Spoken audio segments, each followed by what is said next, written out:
अस्सलाम वालेकुम दोस्तों, निजात ट्रैवल एंड टूर्स की तरफ से ढेर सारा सलाम। उम्मीद करती हूँ आप सब खुश होंगे और खैरियत से होंगे। आज एक अमीर यूरोपीय मुल्क के हवाले से और ख़ूबसूरत मुल्क के हवाले से वीडियो लेकर आपके सामने हाज़िर हुए हैं।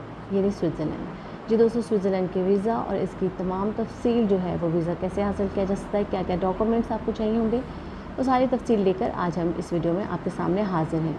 अगर आप हमारे चैनल निजात ट्रैवल एंड टूर्स पर नए हैं तो हमारे चैनल को सब्सक्राइब कर लें और बेल आइकन को दबा दें ताकि ऐसी ही मालूमाती वीडियोज़ जो हैं वो आप तक पहुँचती रहें। जी दोस्तों, बात करते हैं स्विट्ज़रलैंड के हवाले से। 80 लाख की आबादी वाला ये शहर, जहाँ जर्मन, फ्रेंच, इटालियन और रोमानियन जो है वो बोली जाती है, और इसी तरह से 5 दूसरे जो है वो कंट्रीज़ के साथ ये अपना बॉर्डर जो है वो शेयर करता है। वो ऐसे कंट्रीज़ जो अमीर हैं और ख़ूबसूरत हैं, ऑस्ट्रेलिया है, फ्रांस है, जर्मनी है, इटली है, और साथ साथ ही जो कंट्री है लिechtenstein, उसको जो है वो ये शेयर करता है। ये खूबसूरत ममालिक जो हैं वो इसके हमसाया ममालिक हैं। स्विट्ज़रलैंड के हवाले से हम बात करें तो यहाँ पर जो है वो वीज़ा आसानी से तो नहीं मिल सकता, क्योंकि इसकी पॉलिसी जो हैं वो यूरोपीय ममालिक की तरफ से सख्त ही हैं। लेकिन ये कि आप यहाँ पे अगर चले जाते हैं तो फिर आपको जो है वो अगर आप इल्लीगली भी जा रहे हैं तब भी आपको जो है वो यहाँ काम करने पर 1400 से 1500 यूरो जो है वो माहाना मिल जाते हैं, जो कि एक अच्छी इनकम जो है वो बन जाती है। और वहाँ पर जब आप जा रहे हैं तो वहाँ पे पाकिस्तानियों के हवाले से आपको जॉब जो है वो आसानी से मिल जाती है। यहाँ पर सेटल होना थोड़ा सा मुश्किल है एक्सपेंसिव मुल्क होने की वजह से, इसलिए लोग क्या करते हैं, इसका बॉर्डर पार करके इटली चले जाते हैं और वहाँ जो है वो अपना डॉक्यूमेंट सबमिट करवा देते हैं।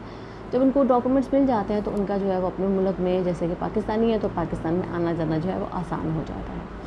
अगर हम इसके वीज़ा के हवाले से डॉक्यूमेंटेशन की बात करें तो 6 माह का वैलिड पासपोर्ट चाहिए आपको, CNIC चाहिए, अपनी फ़ोटोज़ चाहिए, हेल्थ इंश्योरेंस चाहिए आपको, और इसी तरह से आपको जो है अगर आप बिज़नेस कर रहे हैं तो आपको NTN नंबर चाहिए होगा, और साथ ही होटल की रिजर्वेशन भी जो है वो आपको ज़रूरी है, उसके डॉक्यूमेंट्स भी आपको चाहिए होंगे। अगर आप स्टूडेंट हैं और स्विट्ज़रलैंड विज़िट करना चाहते हैं तो आपको अपने एजुकेशनल इंस्टीट्यूट से, तालीमी इदारे से एक रिकमेंडेशन लेटर देना पड़ेगा, जिसमें साबित हो कि आप वहाँ के स्टूडेंट हैं और आपको स्कूल या कॉलेज परमिशन दे रहा है या वो इंस्टीट्यूट इजाज़त दे रहा है कि आप जो है वो जाके विज़िट कर सकते हैं, और विज़िट की ड्यूरेशन कितनी होगी वो भी उसमें मेंशन होगा। अगर आप जॉब होल्डर हैं और विज़िट वीज़ा पर जा रहे हैं तो आप अपने कंपनी के जॉब लेटर पैड पे 3 माह की सैलरी स्लिप देंगे। इसके अलावा एप्लीकेशन होगी जिसमें जो है वो आपके कंपनी आपको परमिशन दे रही है उसके बारे में सारा कुछ लिखा होगा, और रिकमेंडेड अफराद के जो कॉन्टैक्ट नंबर होने चाहिए, ताकि अगर जो है इंतज़ामिया या वहाँ आपके हवाले से कोई पूछ पड़तीत करनी हो तो आसानी से जो है नंबरों पर जो है वो कॉन्टैक्ट किया जा सके और वहाँ से आपकी कंफर्मेशन जो है वो हो सके। तो दोस्तों, एक खूबसूरत मुल्क की इंफॉर्मेशन, मुकम्मल इंफॉर्मेशन के साथ जो है हम आपके पास हाजिर हैं, और इसी तरह की मालूमाती वीडियोज़ लेकर हम आपकी खिदमत में हाजिर होते रहेंगे। हमारे चैनल निजात ट्रैवल एंड टूर्स को लाइक और शेयर ज़रूर करें, हमारी हौसला अफजाई होती है। अपना बहुत सा ख्याल रखें। अब इजाज़त दें। God bless you.